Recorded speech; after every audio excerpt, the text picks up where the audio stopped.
रूस यूक्रेन जंग में आया नया मोड़।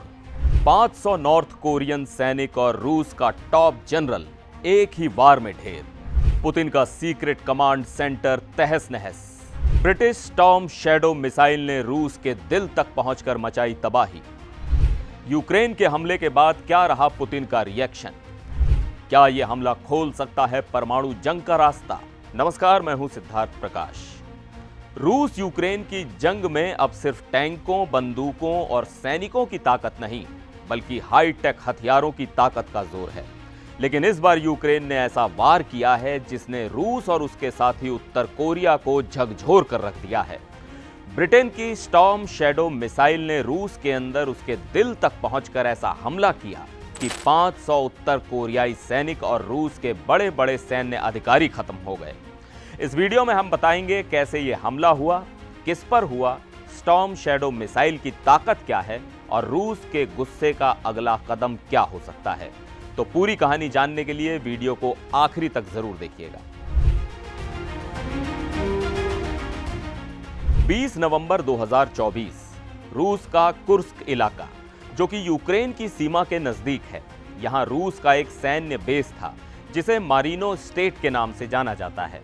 ये बेस बाहर से एक ऐतिहासिक इमारत दिखती है क्योंकि ये एक समय पर रूस के जार यानी राजा का एस्टेट हुआ करता था।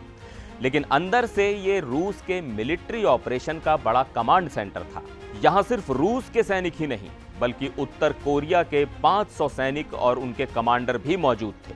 रिपोर्ट्स के मुताबिक ये सैनिक किम जोंग उन के आदेश पर रूस की मदद के लिए भेजे गए थे। लेकिन इस बार यूक्रेन ने ब्रिटेन से मिली स्टॉर्म शैडो मिसाइल का इस्तेमाल करते हुए इस बेस पर हमला किया। अब बात करते हैं इस खतरनाक मिसाइल की ताकत की। स्टॉर्म शैडो मिसाइल को ब्रिटेन ने खास तौर पर ऐसे हमलों के लिए तैयार किया है। यह मिसाइल जीपीएस नेविगेशन से चलती है, जो इसे बिल्कुल सटीक निशाना लगाने में मदद करती है। दुश्मन के एयर डिफेंस सिस्टम को चकमा देने के लिए यह मिसाइल जमीन के बेहद करीब उड़ती है। जब यह अपने टारगेट पर पहुंचती है तो इसका इंफ्रारेड सिस्टम लॉक ऑन करता है। फिर यह मिसाइल ऊंचाई पर जाती है ताकि टारगेट को पूरी तरह से तहस नहस किया जा सके।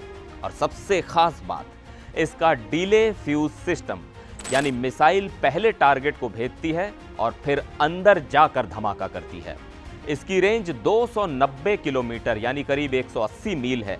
इस वजह से यह मिसाइल रूस के अंदर गहराई तक जाकर हमला करने में सक्षम है।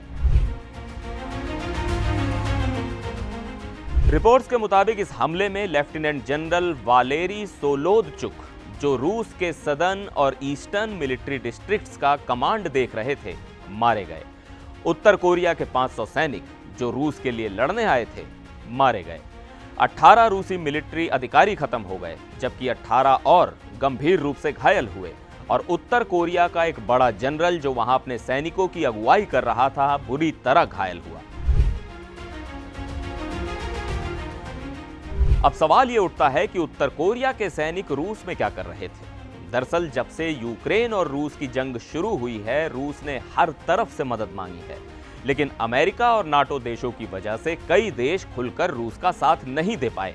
ऐसे में उत्तर कोरिया ने खुलकर रूस का साथ देने का फैसला किया। किम जोंग उन ने रूस को 10,000 उत्तर कोरियाई सैनिक देने का आदेश दिया है। इनमें से 500 सैनिक कुर्स्क के इस बेस पर तैनात थे। ये सैनिक ज्यादातर इन्फेंट्री यानी पैदल सेना का हिस्सा हैं। ये वही सैनिक हैं जो उत्तर कोरिया में कड़ी ट्रेनिंग के लिए जाने जाते हैं। रूस ने उत्तर कोरिया को हथियार और मिसाइल टेक्नोलॉजी देने का वादा किया है और किम जोंग उन को लगता है कि रूस के साथ खड़े होकर वो अमेरिका और नाटो को चुनौती दे सकते हैं। लेकिन इस हमले ने किम जोंग उन की रणनीति पर सवाल खड़े कर दिए हैं। अब आते हैं रूस के रिएक्शन पर। व्लादिमीर पुतिन इस हमले के बाद से बेहद उग्र हैं। उन्होंने यूक्रेन के दनीप्रो शहर पर अपनी नई ओरेशनिक हाइपरसोनिक मिसाइल से हमला किया।